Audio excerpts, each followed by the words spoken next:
just waiting. What are we waiting for? Hey, everybody. Welcome back to The Gold Mine. We have another fantastic show for you planned out today. I am super excited. We got Hanse here. We got Clay rejoining us. It has been forever, Clay, so I'm super excited to get back in there. And Shaun, of course, always good to have you on. Now, we are going to be getting into loyalty today, and I am super stoked about that. Now, while I am stoked, y'all should be too. Make sure you're doing the things. Like the show, subscribe to the channel, hit the notification bell, do all that good stuff. Get your emails whenever we go live, which, of course, Wednesdays for the Gold Mine and Friday on the Collective. Now, Hanse, first time here. We're going to put you up first. Give me a quick 10 to 15 seconds. Who are you, where you come from, all that good stuff. And then we will move on. Good to go. Oh, you got to unmute yourself, though. Yep. There we go. Hey, so I'm from Washington, D.C., former soldier. I am a random enthusiast. Is how I explain it to everybody. I like dabbling in things real hard, then kind of change. Strength nerd. Own a business, coach, mentor, and we sell apparel. And we have a podcast called The Completely Unreasonable Tour. Bam. I like it. Clay, how about yourself? Yeah, so all the things, I'm a veteran, have a background in counseling. I always think about how I want to answer this question, and I don't think I ever do a good job. But I think a good thing to know about me is if you put me in a room by myself for 48 hours, I would mostly think about psychology and why we do what we do. So that's kind of a good background on me. That's my angle. Like mostly in addiction too. I don't know why, but addiction for some reason is the area that I've focused on for probably 12 years now. Could be addicting, perhaps even. Shaun, how's life out in the mountains? Well, that's super cool because I've lost count of how many times we've had Clay on the podcast. It's been a few. It's never enough, but it's been a few. And I don't think we've ever had a guest who's described themselves as such because, Clay has come in a few times and he's described himself in a bunch of different ways, but I'm pretty sure there's never been a guest who's described themselves as, I describe my sense of who I am through 48 hours in a room by myself and thinking about things. That's super rad, man. I love it. It is definitely a first. I cannot tell you. So I do have one thing before we get into it. I forgot to say it. If you guys out there have any thoughts, questions, comments, anything at all, by all means, put them up in the comment section and we can engage those throughout the show as we go. Kind of like this. Satch Emotion is here. Good morning, team. John jumped in here. Morning, everyone. Good to see you guys. I am excited for this. Now, we're going to be talking about loyalty, and I went and got the definition. And before we get into any of the videos, I want to get your guys' thoughts on the word loyalty in and of itself. So I'm going to put the definition up here, and then I'm going to get your guys' thoughts right off the bat. Loyalty is 1, the act of binding yourself intellectually or emotionally to a course of action. They felt, to a course of action. They felt no loyalty to a losing team as the example. 2, feelings of allegiance, or 3, the quality of being loyal. So what are your guys' first thoughts on that? Hanse, I'm coming to you first. What do you think loyalty means to you? Oh, man. I think binding yourself is a really good way to put it. I'd say it like this, acting in accordance with something that keeps you in line with the people and mission or thing that you're after. I think that's the way I'd put it. But when I hear loyalty, the thing I think initially is, I think loyalty is a spectrum as much as I wish it wasn't. I like that. Clay, what are your first thoughts on this? Yeah, it's such a broad category, kind of like he was saying. Usually when you hear loyalty, you think about relationships between people.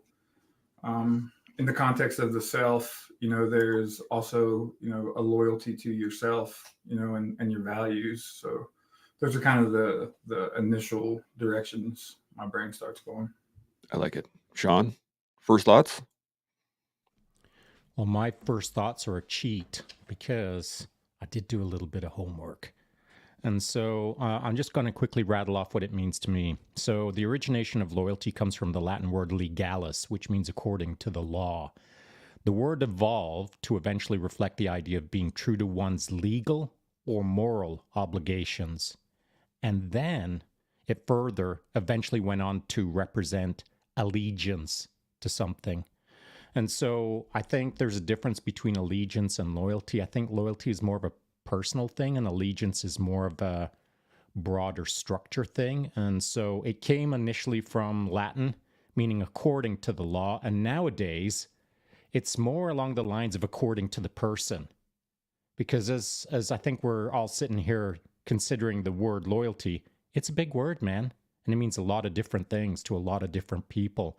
And I believe the term was, it's on a spectrum as well. So it's not just a word, it's a word with many meanings that are have many intensities or not.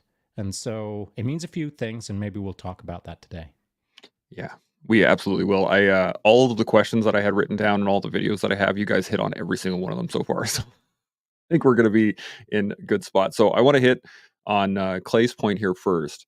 Loyalty to ourselves. So I'm going to put this video up and then we're going to discuss it from there. Here we go. We are who we are when nobody's watching. If you want to know who you really are, be on your own. Go somewhere on your own, on holiday or whatever, and that's who you are. If you're driving along and you throw the soda can out of the window of the car, that's who you really are. No one does that with kids in the back. Monster. But if you do that, if that's who you, it's interesting to kind of note that. It's the difference between character and reputation. You really know who you are. Reputation is what everyone else thinks about you. You know who you are in yourself. So let's get some thoughts straight off the bat on that one. I'm going to come to Clay first. What do you think? Yeah, it's a tough one because knowing who you are, it's almost in vogue sometimes that know who you are, go find yourself. I think there was like a Progressive insurance commercial where this lady was at a lake, or this guy was at a lake, and they were standing in line. There were all these people, standing behind them waiting to get the selfie with the lake behind them. And one lady was like, yeah, manifest yourself, manifest who you are. Look at this lake I found. So it's one of those things where it's who you are and having loyalty to yourself. There's a lot to filter through there, because who you are and being loyal to who you are, it's dynamic. It's a continuous process that isn't ever solidified. But understanding your values and what you think is moral and ethical to you, and how that can change over time, and then applying it in your life, I think is how you become who you are. And it's just never static. It's always continuous. I really like that. Hanse, any thoughts on this? Wow. So yeah, I mean, I agree with everything Clay says, right? Like, I think that, and on the in vogue side of the house, right? I think one of the greatest gifts you can give yourself is to know yourself, right? However, that is a process, and I don't think it really changes, right? It's a great documentary called There Is No End. Jiu-Jitsu has no end. It's about jiu-jitsu, but I think the zoom out there is that if you actually look at it, it never stops. And I think that's a metaphor for me for like a lot of things like this. Like, it doesn't end. You change. The one thing I will say is, for me personally, what I've found a lot of value in is I try to look at things from my 80 to 85-year-old perspective. Like, who do I want to be at 85? What do I want to be able to say about my life at 85? And for me, that puts the kind of guardrails up of what I need to and should do. And I didn't always do that. And so now it becomes, how do I be loyal to that vision? And it's allowed to change and evolve or everything else. But so when I'm talking about loyalty to myself, now it's like, and I call him Eli, right? So I look and I'm like, how am I loyal to Eli, the 85-year-old version of me?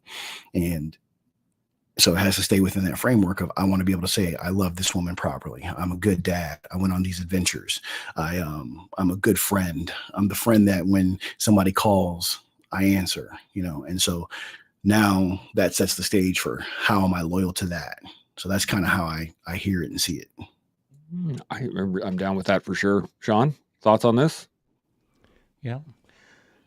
So I this morning I took a look at Eli, the 85-year-old Eli, on Substack. It was interesting. I really liked it, man. It was good writing. Thank you. And so one of the things that I didn't pick up when I was reading it, but I just picked up when you were talking, and that was you are externalizing your loyalty to everything else around you, but less so internalizing the loyalty to yourself. And so you're seeing yourself through the external lens of what would 85-year-old Eli think of me today? But today you're not, or at least in any of the writing, I didn't see you talking about how loyal you are to yourself today because you want to ... it. And so a lot of it was loyalty to people, to friends, to things. And so, and it's a blind spot for me that I have to turn around and point the finger at myself on these things. I'll be loyal to friends, but I'm sometimes not loyal to myself. And what do I mean by that? I mean, like purely knowing what my intention is and then frickin' making it happen.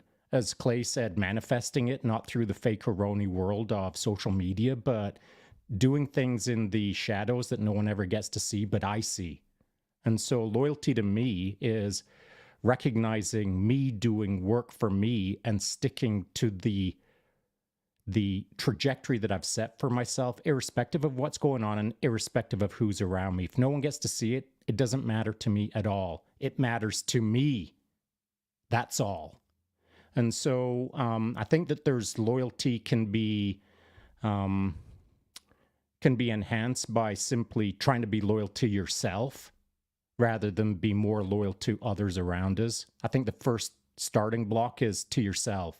And then the second starting block, somewhere down the track, is being loyal to others. This is an interesting realm, and I personally think it's the other way around in my mind. When you first start, it's about loyalty to others. And until you can realize that by being exceptionally loyal to others, you are not loyal to yourself. And then you have to relearn how to be loyal to yourself to begin with. Hanse, what do you got? Well, Sorry, go ahead. I don't want to, what I just said wasn't directed at anyone. It wasn't directed at anyone on the panel. It wasn't directed at anyone who's listening right now. It's directed at no one except to myself. And so if you want to learn who you are by learning other people better than you, well, now you're them. And so try to figure out who you are before you try to figure out who you are through the eyes of others. That was my only point. Yeah, I am with you. I just, my thought is that I think most people go the opposite route first. They start outside and then eventually work in, but not always. Hanse, what do you got? I think for me, it's become intrinsic that like it's loyal. It's always loyal to me first, right? Because I spent a lifetime of being loyal to other people and loyal to a thing and an allegiance to whatever. And some of that wasn't even conscious, right? Some of it is like, and to play with the word loyalty a little bit more, it's like some of it was loyalty to fun, loyalty to a good night, which isn't always, in the grand scheme of things, doesn't put you on the track for what you want. And so now loyalty to myself is, X, Y, or Z, but that's the underlying base layer. It's kind of like when you know something really well and you have to talk to a novice about it and you skip steps 1 through 4. And that's kind of where I am with it. It's like, this is the thing that I've been doing for so long because I had, to fix all the things that I messed up. And so now when it comes to it, it's like, hey, how do I do this? Well, I'm loyal to myself first. And being loyal to myself says, these are the paths or things that I want to be able to do, say, feel about me. So when I am 85, I can say, I'm a good person. I'm a good man. I'm this to me in my version and framework of that. Right. And so whether anyone's around or not, that's the deal. And also it's also being loyal enough to yourself to know when, like you said, you are catering to other people at detriment to yourself. Or maybe at the detriment of whatever you're after, because for me, a lot of things are kind of, I don't want to say goal based because I'm not really interested in the goal. I'm interested in the side effect. And so while I'm in pursuit of a thing, it's typically that's what I'm looking at, because I'm looking at how that changes and makes me more malleable. Does that make sense? Yeah, I'm tracking for sure. Yeah. Clay, you got any thoughts on this? Yeah, I love seeing the interaction with you and Shaun, because that's the one thing that I'm the most interested in, is how two things can be true at the same time. And it's true, it seems like most things are true at the same time. So I think there's an interplay between learning who you are through social interaction and your environment. And you do that as a child and into your adulthood. There's a concept called pruning in psychology. And it was really interesting to me because it's basically saying that when you're younger, and we all know this, if the earlier you're exposed to multiple languages, you can pick up on other languages easier. The older you get, the harder it is. And that's because of pruning. It's because what you learn and how you interact with your environment, it gives you feedback. And that feedback can teach you about who you are. But simultaneously, as you start to get older, say 85-year-old Eli, he's going to be very certain about who he is at 85 because he's had 85 years of pruning off the things that didn't work through social interactions to the intrinsic things that did work. And then you become who you are. And the older we get, we should become more certain about who we are. And it's that balance between how you interact and then how you feel as you, and then how you take that and move forward into the later years of your life. So I enjoy it. I think that both things can be true at the same time. Yeah. Good old Schrodinger's cat system going on there for sure. Now, I got a question here from the audience here I want to put up that's just excellent. So here it is from Hey Boo Boo. Do you think in isolation without outside input, you can figure out how to be loyal to yourself without some contrasting inputs? So that's an interesting question. Shaun, I'm going to come to you first on this one. What do you think?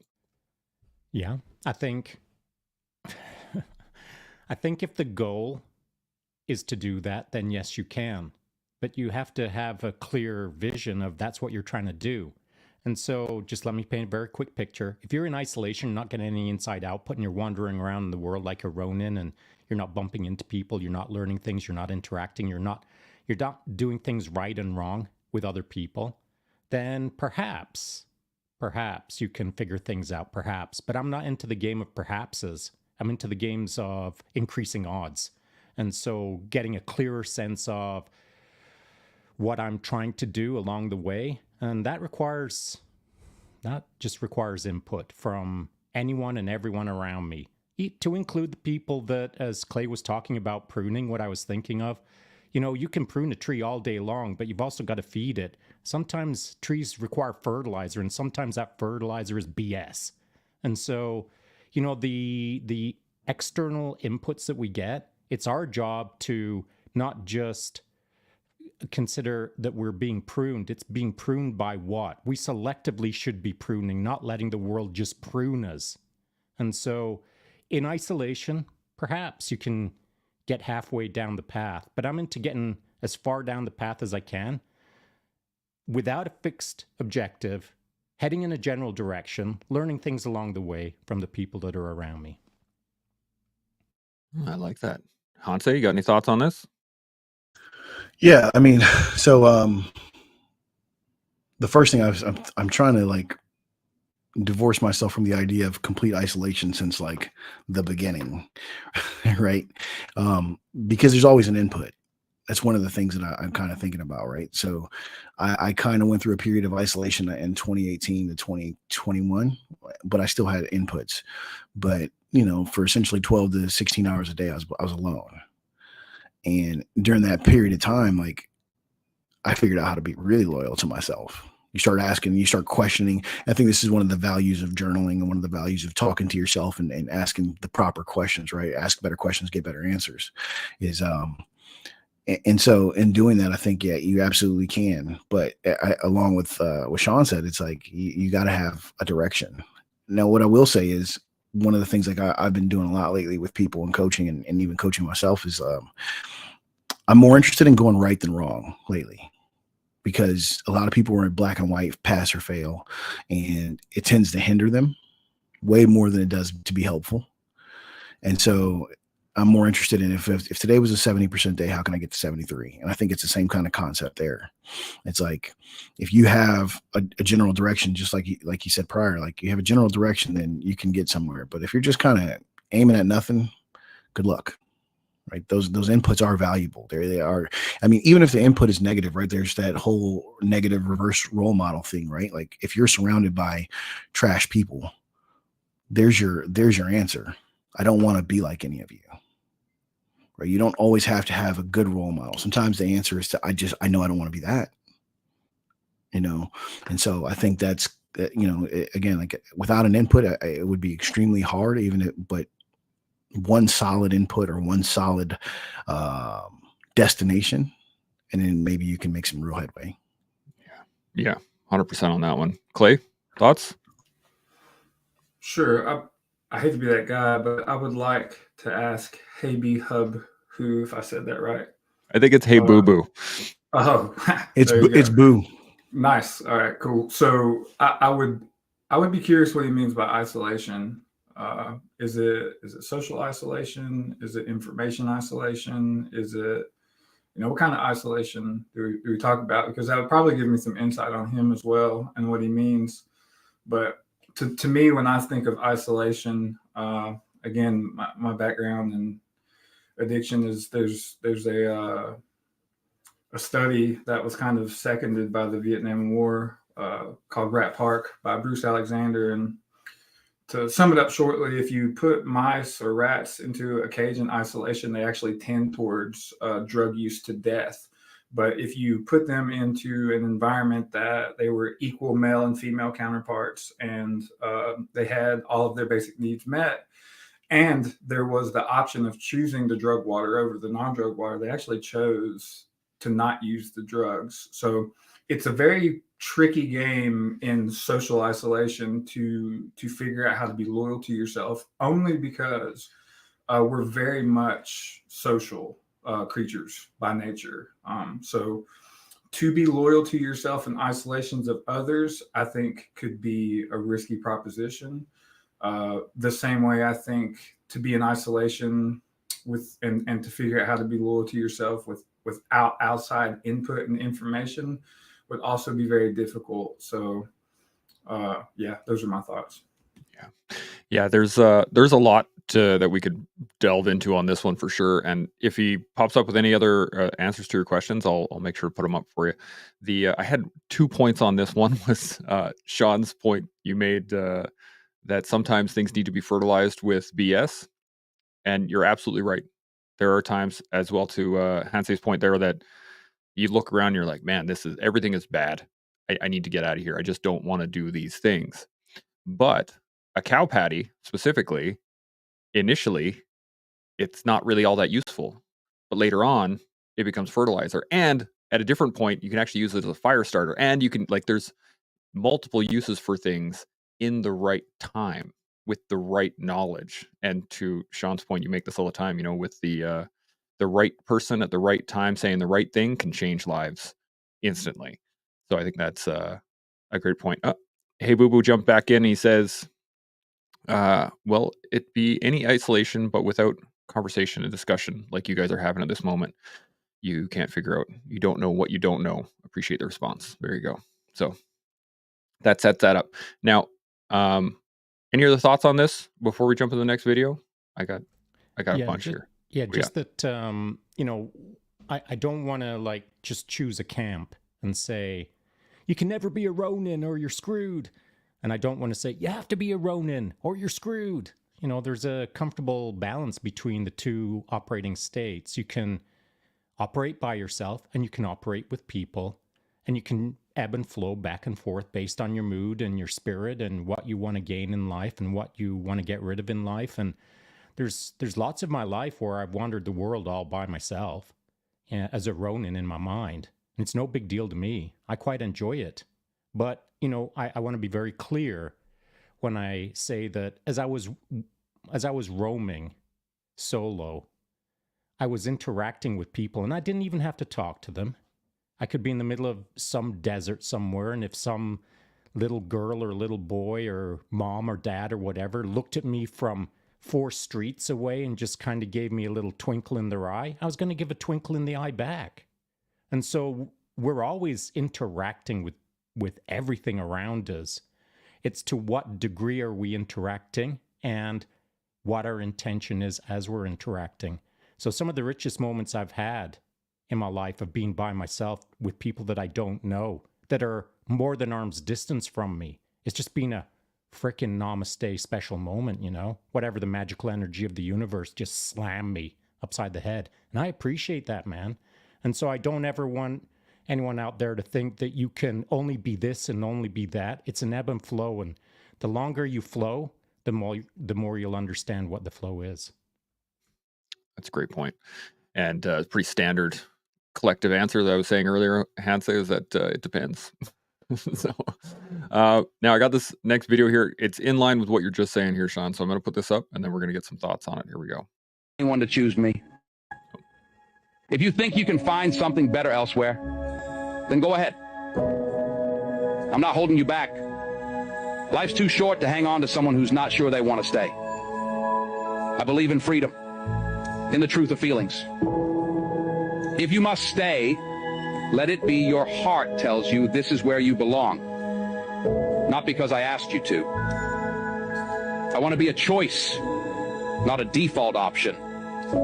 I deserve someone who sees my value, who understands what I bring to their life.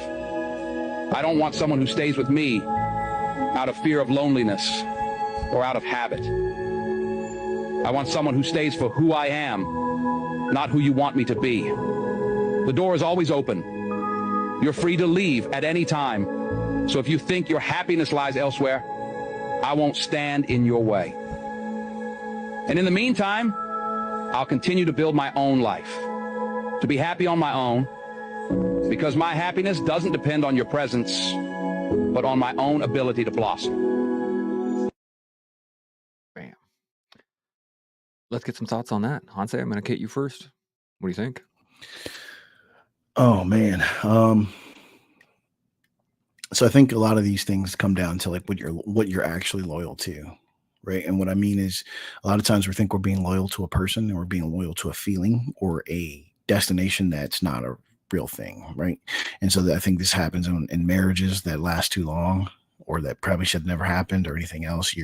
You're loyal to the idea of the marriage. You're loyal to the idea of forever. You're loyal to the idea of happiness, right? And so then chasing that loyalty, you end up short-circuiting everything else, right? And so I think that's the first thing, right? It's kind of like defining the problem. You got to define the problem first, like, and figure it out.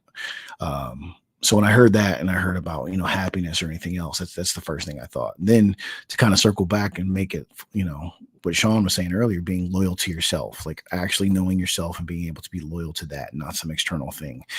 It sets yourself up to be in a really powerful position. And what I mean is, like, the best leverage in the world is to not need anything.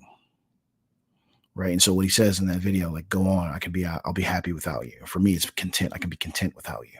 I can be content with just me. And so I think that's one of the most powerful things you can kind of do, is be loyal to yourself, into the position where you're like, I don't need this, that, or the third, because I have me. I'm good with me. And so I think all things when it comes to loyalty spring from there. If I can be loyal to myself, I can be loyal to this identity that I want to create, that I have, that I'm becoming, then the leverage that I have is that I don't need anything. I need me. And I need me to be at my best. And I think we all have those moments, right, where you feel good and you're like, how can I extend this feeling? You're your best self, right? And so the way I always kind of put it is like, what are the ingredients that bring you there? And so how can I replicate those ingredients all the time to make sure I'm loyal to myself, so I have that feeling? So it's always, at least at my fingertips, or just out of my fingertips. I can always try and grasp it. That's how I hear it. Love it. Clay, any thoughts on this?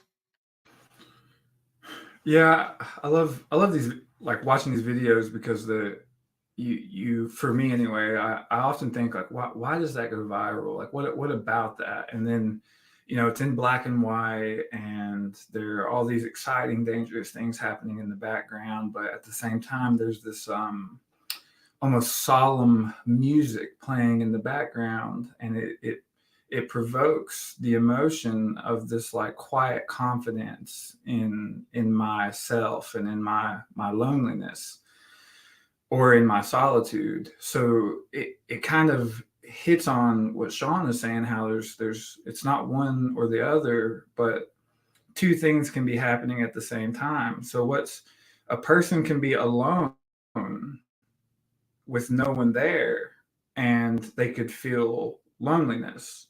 A person could be in a room full of people and feel loneliness.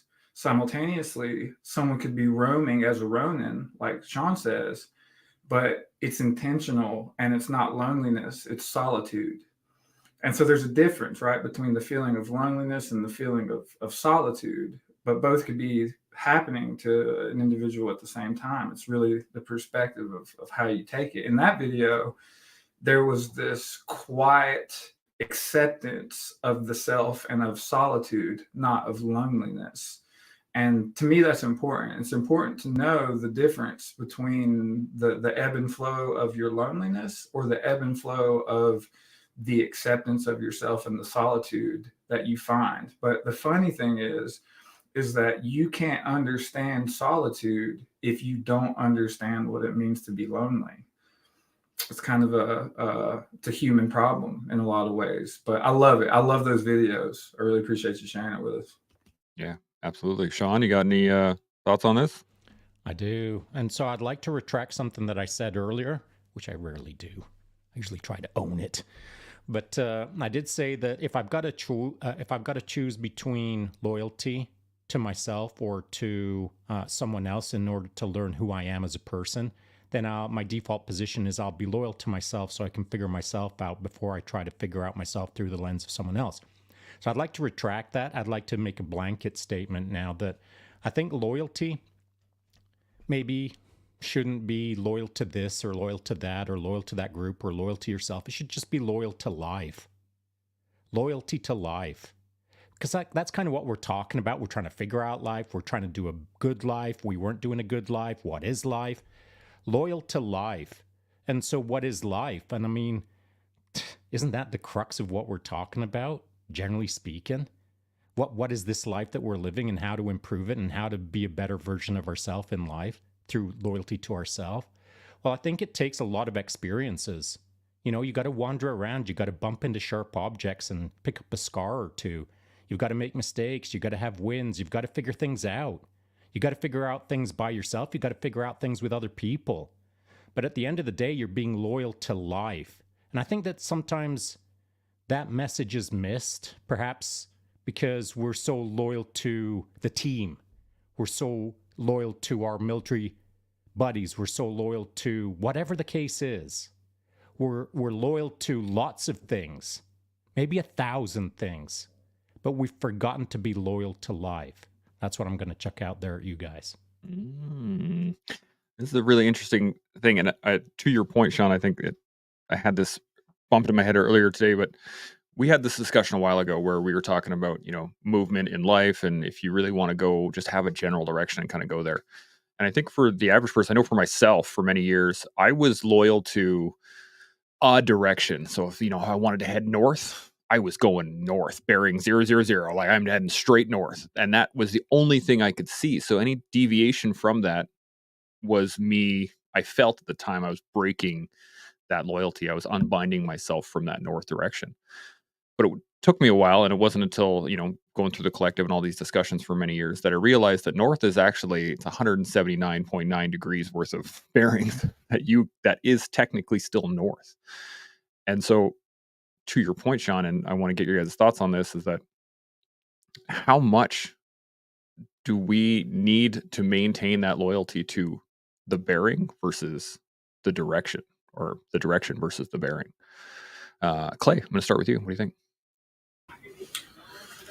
Yeah, if I hear you correctly, it's the loyalty to the self is loyalty to having the trust in the direction that you're going. Does that sound about right? Yep. And then, so how do you differentiate the direction that you're going from the bearing? If you could. What are the For differences me, between bearing and direction? Yeah. so like I was saying, there's heading north, due north, and only due north, and being stuck on that particular direction versus understanding that north is in anything going either not east or west or south is technically north. So you can still head northeast, you can head north, you can east northeast, whatever you want to do, but it allows you to linger down the trail a little bit more than you would be heading directly up and down the mountains, kind of deal. Does that make more sense? Yeah, absolutely. I was just curious because it reminds me, or the things that come to my mind are there is each person is kind of this endless potential, and with endless potential, so many things could happen that it can feel like chaos. And I see this a lot with addiction because what typically happens in addiction is they end up feeling as though the future has no meaning, it has no purpose. You could easily say that their bearing is meaningless. It doesn't matter where they go, they don't care. There's no where to go, there's nowhere to be because it just doesn't matter. So when talking about being loyal to self, to me, I see there is the loyalty to this is a better place than where you started, and we can lose that faith.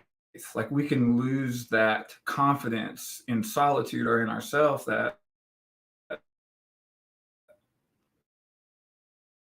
as long as I'm a good person, I will be better today. Lose that bearing, not being loyal to yourself because you're not trusting in your actions, your behaviors, or the previous interactions with your environment behavior that you've had.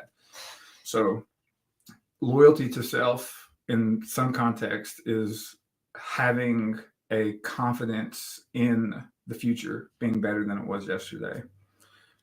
That's an interesting point. Hanse, what do you got? Oh man, that one. I mean, that's a mouthful. I say that because it's one of those, I guess, conundrums. I guess if you really think about what Clay just said, it's kind of. I'm going to veer off course, but I'll bring it back. I promise. um, I was just listening to something the other day, and the guy was talking about money buying happiness. And when he was talking, you could tell he had a blind spot. And his blind spot is that he's never been so poor that he couldn't understand that money would buy happiness to some people at a certain point, right? Again, levels. And so when we're talking here and then just hearing Clay talk, it's a blind spot, right? That some people are in such a position that they can't trust themselves to be loyal to themselves. And so also the data, right? The previous X amount of years has also taught them that the next day isn't going to be so good either. So how do you remain loyal to a thing that doesn't exist in your purview, right? Like if you've never had it, you've never seen it. It's hard to believe. It's one of those things you read about, right? Like I just went to Australia, and there's things I didn't know existed until I went to Australia. And so, I read about it, and maybe I saw it on a picture, but now it's actually tangible. It's actually I seen it. I put my hands on it, and so I think it's a lot like that. So that's the first thing I'd say. Like that's a huge blind spot. So thank you for for that wormhole. I'll go down later. But in reference to the whole thing, man, I still land back on the fact, even with knowing that like or backing up to what Shaun said about loyalty to life, I think that's perfect. Because for me, the way I look at everything is kind of I always have this idea in my head, like I'm living the search. What's the search? The search is an idea. It's the search for a good life. It's the search for a meaningful life. It's the search that at the end of this thing, I was like, that was pretty cool at the bare minimum, right? Or I'd do it again, I always used to joke with a buddy of mine that I was like, if I could write a book, it'd be like, hell yeah, I'd do it again. That would be the title of it. And so I think that how do you couch that though is wild, because I coach people, man, who don't see things that I see. Like, I'm interested in wild America. I'm interested in wild places and crazy things and riding horseback. Like, that's what I noticed on that video. Like, I was like, oh man, I've never been on horseback on a beach real fast. I was like, oh, that goes on the list now. I'm interested in those kind of things. Whereas, like, there are people, to my chagrin, right? That enjoy Netflix every day, all day. And then I also think that there's people out there who have been told that they enjoy these things and they don't know, and so they're loyal to an idea that maybe they don't really understand, or they don't really know. And I think, I mean, again, it's like you said, it's a big question, is like, what are you loyal to? And I think if you're loyal to life, and it's, again, you're defining that. And for me, a lot of that is defined backwards, because I know when I didn't define it backwards, I was out here just living wild. So for me, it was a North Star. It was a way to put guardrails on the thing. It was a way to make sure that I, stay in this framework. Yeah. Yeah, I like that. Shaun, you got any thoughts on this? Yeah, so I was when the horse thing was happening, instead of watching that on the video, what I was thinking about is quite a number of years ago. We're talking maybe 25 years ago. Midnight, pitch black. I'm in the Sinai Desert on a Arabian stallion with no saddle, with another person who's also on an Arabian, and we are going warp factor 9 million across this desert. I can barely see 200 feet in front of me, and the whole time I was hammering across that desert, all I could think was, I hope there's no cables at about neck height or I'm dead. That's what was going through my head.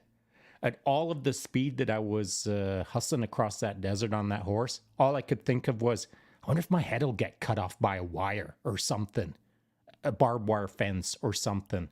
And this was not a war-torn scenario. This was just out in the Sinai Desert. So I was living to the max in that moment, while still at the same time, the cautionary tale of, oh, I hope my head doesn't get cut off. So let me just explain why I raised that. Because we've all got our risk tolerances. We've all got our risk-reward ratios. We've all got that little voice that scratches around the back of our head that says, whoa, don't cross the street. There's too many fast-moving cars. Life is risk, and it's your job to manage it. And so, of course, me thinking that there's a 0.00004% chance that my head is going to get cut off on this Arabian horse, I was still thinking it, but it didn't stop me. So, all of the things in life that stop us are things that usually haven't been pressure tested to see if that's reality.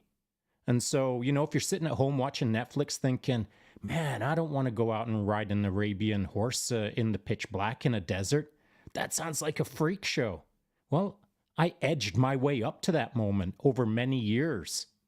All of the, as has been discussed, all of the crazy things that we may have done in our lives are what gets us to this point, that we can face the crazy, look it in the eye and think, yeah, I want a piece of that. I want to live a fuller life.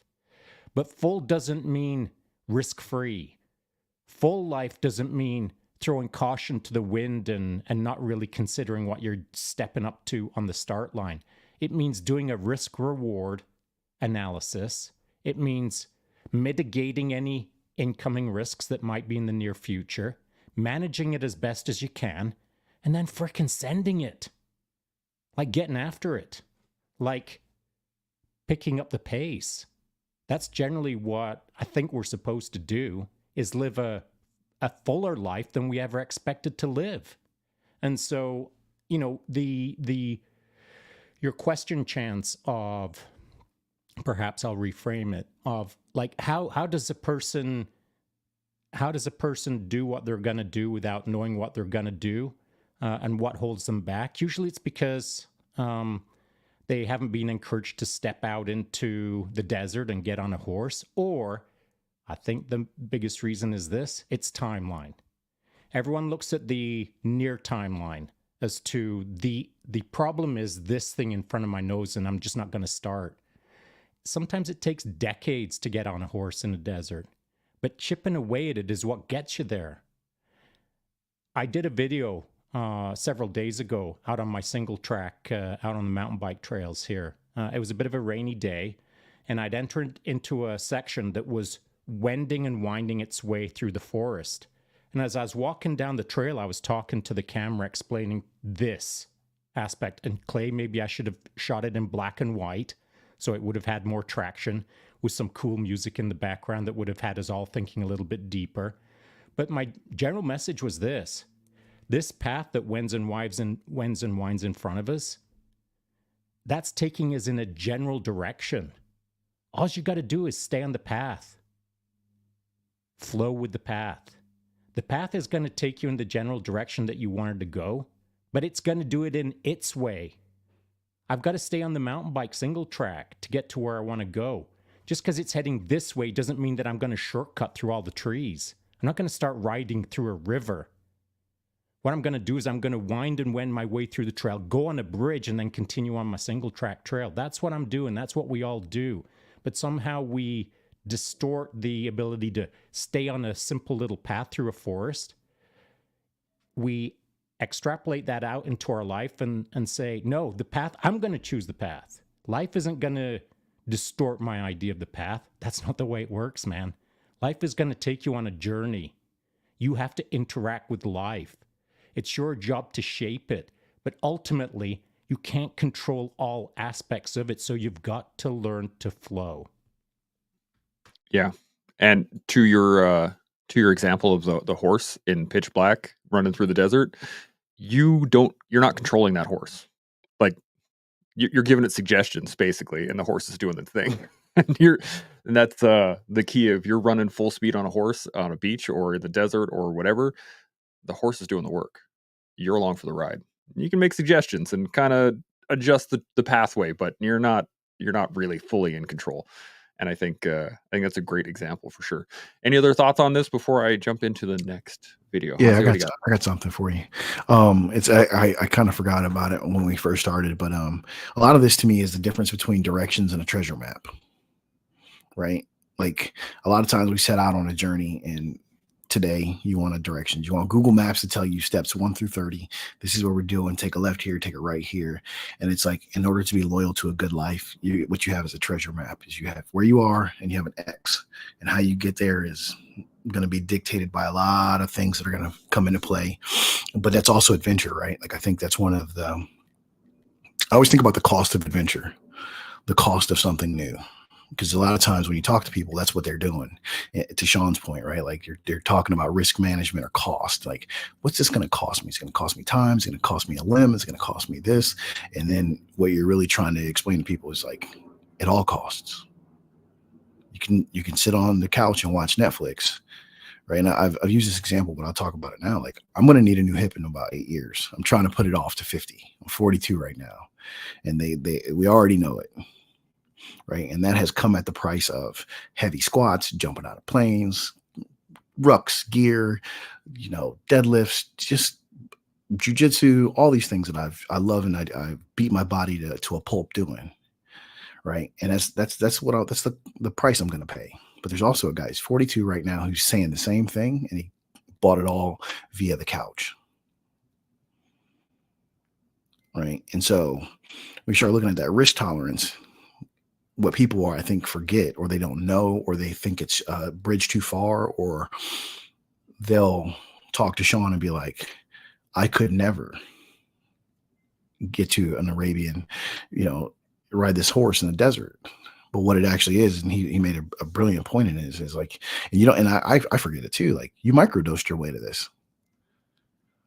Now, some of us had different examples, better examples, or just, it's the whole, you're running away from something or running towards something, but you still got on that path where you like, it's a little bit of this, a little bit more, and a little bit more, because people are always fascinated to figure out that like I was a terrified child of everything. But it's actually the reason why I am the way I am is because I hated it. I absolutely hated it. And so I just started being like, and I had a dad who's, one of those guys. He's not afraid of anything. So I'd watch and be like, why ain't he scared?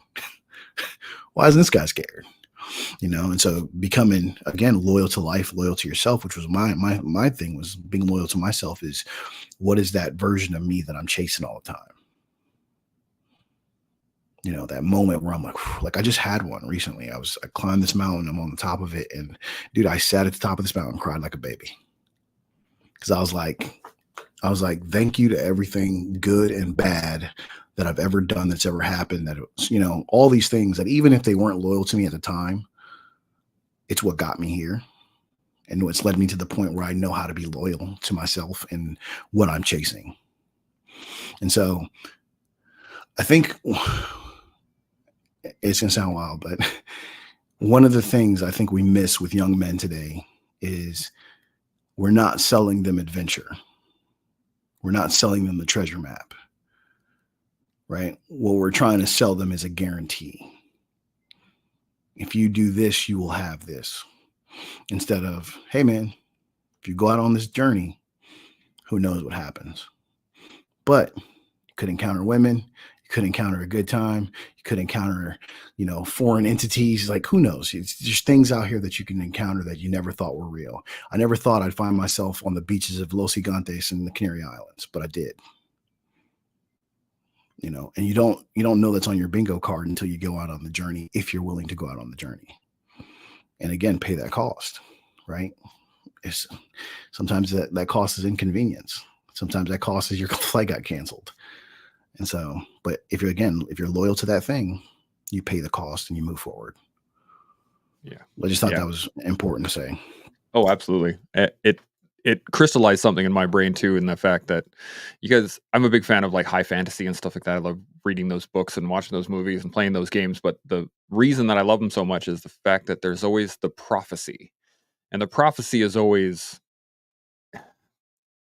it's varied, it changes, it's different. It's never specifically go down this pathway and you'll reach this. It's always like, when you reach the crow that stares at the mountain, you will know that, and right?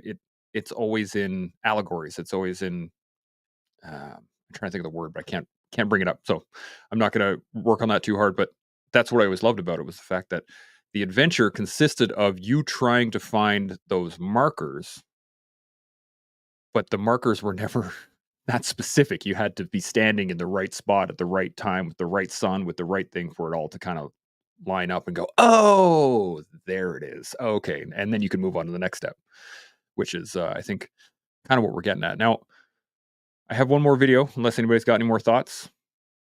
We're running short on time here, so I'm going to hit it. What do you got, Sean?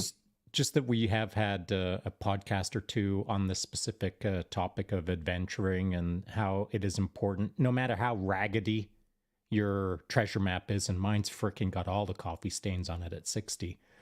The idea being that if you hold it up and you see holes through your treasure map, big freaking deal, man. Who cares? No one's ever going to reach the jackpot other than Eli when he's 85 on his deathbed, being happy with the fact that he even freaking owned a treasure map. And so the treasure map is just a proxy for go out and adventure life. Go kick that ass. Go learn a thing or two and be happy with the way you freaking went maximum effort on this little grand experiment that you're in. So, again, we've talked about this in the past, that it's super important to adventure. Yeah. Clay, what do you got? Yeah, so that's Joseph Campbell's the hero with 1,000 faces, right? That's the hero. That's the journey of the hero. Is the treasure and the adventure is always in the place that you don't want to go. It's the place that you are the most afraid of, and what is always at the treasure, your biggest fear, the dragon, right? Like that's so trusting in the future self, being loyal and believing in the self, is venturing into the unknown with the confidence and loyalty and belief that you will come out a better person for it every single time. I think the military, for all it is, it at least gives us a lot of examples of that, of going into something completely terrifying that you don't know what's going to happen, and you come back and you're always better for it. You're always better with your comrades. You're always better, and when you take that into your life, that's the difference between the person watching Netflix and being okay on the couch. Sure, they're okay, but they're not venturing into the unknown and becoming better for it. And you just know that that's true. It's unfortunate, but it is true. So I really like that we've kind of took that direction of the adventure is the key, but it's not just the adventure, it's venturing into the unknown, which it seems like Shaun does like every day in Canada. Aren't there bears, Shaun, in the woods up there? I always think that. I'm always like, are there bears that you guys are near or what? There are lots of bears. 100%. I'll have one in my backyard before the end of the day, buddy. That is terrifying. We have little black bears. So that adds a new element to what I'm watching. Sorry, I don't mean to interject with that, but I always think that. I'm like, aren't there giant brown bears up there? It's crazy. We actually had during one of the original collectives, I can't even remember when it was, but early last year, Shaun was talking midpoint, and we just kind of looked out his window. It's like, oh, there's a bear in my garbage, and like, out he went. It was just in that moment. Yeah, I think I'm gonna push this video on for another day. We're gonna use it some other place. We're just run a little short on time to really dive into the subject that the video is going to bring up. But I just want to say thank you guys. It has been a fantastic conversation. This has been really, really in depth. We've hit a lot of really great points here, and I can't thank you guys enough. So Clay, Shaun, Hanse, well done. Thank you very much. This has been awesome. Any final thoughts? Anything still burning in the back of your brain on loyalty or anything that we've talked about at all? Hanse, I'm going to hit you first. What do you got? Yeah. So I'll wrap my part up with this and this is what I'm loyal to right now. The overarching theme for me is, the Eli piece, but it's really, I am loyal to the idea of trying to be proud over happy. If I can make myself proud, if I can make those around me proud of, and like, again, it starts with myself, but then I can make my kids proud and everyone that I deem that I care about their response, right? You can't care about everybody's response, but there's a handful of people whose responses I do care about. And if I can make myself and them proud, then things have started to go pretty awesome. And so that's what I'm loyal to. And I think that's important to say out loud. I love that. Clay, any final thoughts? Sure. Yeah, I think, I didn't bring that up about the bear kind of frivolously because it's not to give Shaun any more kudos than I'm sure he already gets, but if you truly imagine what that is like, is a person going into the wilderness where there is a giant mammal that could eat them on a regular basis, there is an undeniable truth to believing in the future of each of those moments. If the outcome is worth whatever could happen. And to be loyal to yourself is to trust, in my opinion. And what I'm kind of like, as you would say, crystallize, is that loyalty to yourself could mean to be loyal to good or better possible outcomes. And those outcomes can definitely make your interactions with others better, because now you have not only confidence in yourself and your decisions because of the interactions that you have on your own personal life, but now you can take that confidence and apply it to your relationships with others. So yeah, that's all I had. Thank you. Love that. Shaun, any final thoughts? Yeah, I'll just play around a little bit with what Clay just said, and the I think something that I took away from that is, if you go out and you adventure into life, you're being loyal to life, you're being loyal to yourself, you're being loyal to everyone around you based on the lessons that you learn that day. Try not to get too close to a bear. There's a lesson. But of course, that isn't the lesson. There's more lessons involved that you can build out of that moment. The mistakes made or the solutions created or how you would have done things differently or etc. And I mean, this life, if we call it a journey that is ours and ours alone, if we are, as was suggested or not suggested, but was brought up as a point, if we are if we're not surrounding ourselves with opinions, or we're not engaging in the world around us, if we're truly just Ronaning our way through life and zero interaction, well, the amount of opportunities that are missed to be a better person, to learn more in the moment, I consider a solo path one-dimensional. The three-dimensionality of our life is based on the attachment points as we move through this life. The attachment points aren't necessarily something that holds us back either, by the way. And I wanted to mention earlier in the one of the early videos that I've had so many friends move in and out of my life. I can't even count that high. The amount of people that I've only spent a day with, or a year with, or 10 years with, in and out of my life. I don't cling to friendships. I'm not desperate for friends. I'm happy to be around good people. And the people that leave my life could still be, they could be better people than they were than when they entered my life. It doesn't mean because they left they're not good people. It just means that a lot of people have moved in and out of my life and will so in the future. And I do not cling to those moments. I simply let it happen, and I'm happy for the time I got to spend with them. So while you're out there adventuring, don't cling to a moment too hard, or you may not have the opportunity to miss your flight, to then have to go and spend it on a beach that you didn't expect, and etc. Life shouldn't be so planned out. The adventure shouldn't be so step by step that you don't get a chance to be ambushed by life.